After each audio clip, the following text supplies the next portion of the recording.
পুৰুষমুখী সন্মিলিত মহিলা সমাজ আৰু ডিমৌ সন্মিলিত নাৰী সমাজ যৌথ উদ্যোগত আৰু আমাৰ স্থানীয় ৰাইজৰ সহযোগত আজি অসম বুক অফ ৰেকৰ্ডছৰ বাবে প্ৰায় 12,000 গৰাকী বিয়ানামে আজি মুখৰিত কৰিছে।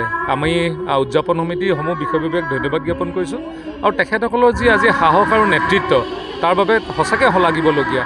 এই বিয়ানাম প্ৰায় শেষ হোৱাৰ পৰ্যায়লৈ গৈছিলে। আজিকালি বিয়াবিলাকত বিয়ানাম নেগায়, আপোনালোকে দেখে ছ'চিয়েল মিডিয়াত। কিন্তু আজি যদি তেওঁলোকে এটা এই প্ৰচেষ্টাই বিয়ানামক এটা উদগনি জনাব আৰু নতুন স্তৰলৈ লৈ যাব। তাৰ বাবে নেতৃবৃন্দক ধন্যবাদ জনাইছোঁ আৰু নিজৰ প্ৰচেষ্টাই ইমান বৃহৎ অনুষ্ঠান পতাটো সঁচাকৈ এটা সাহস। এয়া অকল অসমীয়া মহিলাৰ ওচৰতে এই সাহস আৰু উদ্যমটো আছে।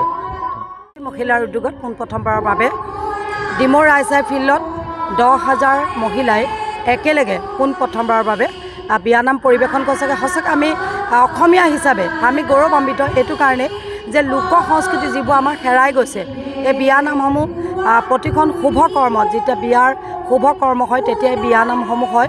গতিকে এই বিয়ানামসমূহ যিহেতু লুপ্ত হৈ গৈছে আৰু এইখিনি পুৰুষমুখী মহিলাৰ উদ্যোগত আজি যে ডিমৌ ৰাইচাই ফিল্ডত হৈছে, সঁচাকৈ আমি নিজকে গৌৰৱ অনুভৱ কৰিছোঁ যে হেৰাই যোৱা যিবোৰ লোক সংস্কৃতি সেইবিলাক তেওঁলোকে বিভিন্নজনৰ ওচৰলৈ গৈ তেওঁলোকে খুব সুন্দৰভাৱে এই বিয়ানামসমূহ লৈছে আৰু লৈ আজি তেওঁলোকে ইয়াত পৰিৱেশন কৰিছে। সঁচাকৈ আমি গৌৰৱ অনুভৱ কৰিছোঁ যে অসমীয়া জাতি হিচাপে